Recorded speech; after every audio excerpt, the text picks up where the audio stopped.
ছোটবেলায় লোকের কাছে পেয়ারা পাড়তে গিয়ে লোকের কাছে দৌড়ানি খেয়েছি এবং আমি ড্রেনের পানিগুলোকে খুবই সুস্বাদু মনে করে খেয়েছি, কারণ আমি বিশ্বাস করি আমার দ্বারাই সম্ভব। অলিতে গলিতে ঘুরে টিকটকারদের সাথে মারতাম আমি রিলস, তাই সবাই আমার নাম দিয়েছিল সিয়াম কিডস।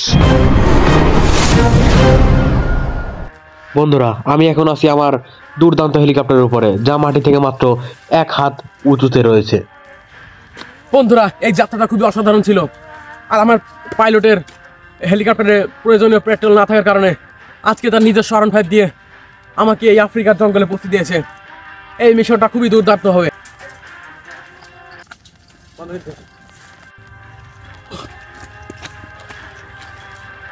বন্ধুরা, আমার পাইলট আমাকে কোথায় নামিয়ে দিল? এই আফ্রিকার জঙ্গলে। এই জঙ্গলটা অনেক ঘন, যে কারণে আমার খুবই ভয় লাগছে কিভাবে আমি এই জঙ্গল থেকে বেঁচে ফিরবো, সেটা আমার খুবই টেনশনের বিষয়। তবে যাই হোক, এই চ্যালেঞ্জকে আমাকে মোকাবেলা করতেই হবে। আর আজকে এই চ্যালেঞ্জে আপনাদেরকে বলবো এই আফ্রিকার জঙ্গলে যা আছে তার বিরুদ্ধে। তো প্রথমে আমাকে এখানে টিকে থাকতে হলে অবশ্যই অনেক চুল পাকনামি করতে হবে। বন্ধুরা, আজকে আপনাদেরকে আমরা দেখাবো কিভাবে এই কঠিনতর আফ্রিকার জঙ্গল থেকে আপনারা চুল পাকনামি করে বেরিয়ে যাবেন। বন্ধুরা চলুন, আপনাদেরকে এই পুরো জঙ্গল ঘুরিয়ে দেখাবো, আর দেখাবো আজকে এই কঠিন লড়াই কিভাবে আমি মোকাবিলা করি। বন্ধুরা, আমার কাছে মাত্র দুটো পথ রয়েছে, একটা হচ্ছে সোজা পথ, আর একটা রয়েছে বাঁকা পথ। আমি সিয়াম গিলস, আর আমি সবসময় সহজ পথ না, সবসময় আমি কঠিন পথ বেছে নিই, কারণ আমি মনে করি এই জঙ্গলের রাজা আমি। চলুন তাহলে পথটাই ব্যবহার করা যাক। বন্ধুরা, আজকে আমি সারাদিন ঘোরাঘুরিতে অনেক ক্লান্ত হয়ে গেছি। যেহেতু আমি বাঁকা পথ বেছে নিয়েছি, সেহেতু বাঁকা পথ বাঁচতে বাঁচতে আমার কপাল খুলে গেছে। দেখতে পাচ্ছেন, এটা হচ্ছে পেয়ারা গাছ, যাকে ইংলিশ বলে গোয়াফা।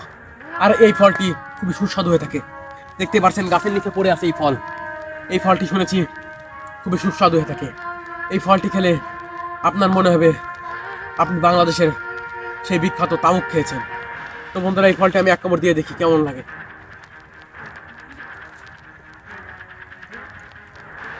বন্ধুরা, এটা খুবই সুস্বাদু। বন্ধুরা, আমি খুবই খুশি, এমন একটা ফল আমার কপালে বেজেছে। তো বন্ধুরা, ফলটা আমি খেয়ে নিলাম।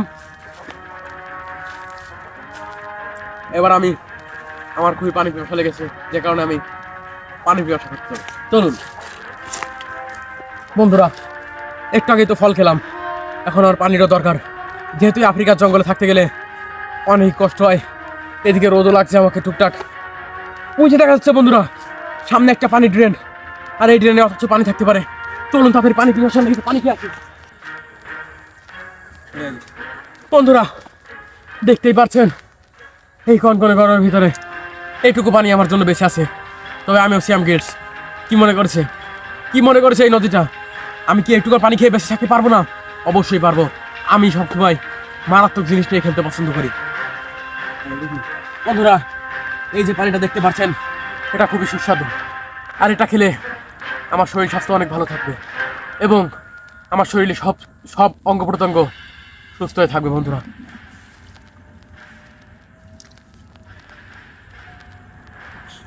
খুবই সুস্বাদু বন্ধু এটা।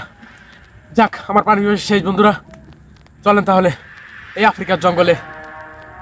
ওই দিকে দেখা যাচ্ছে একটা বড় জঙ্গল, ঘন জঙ্গল।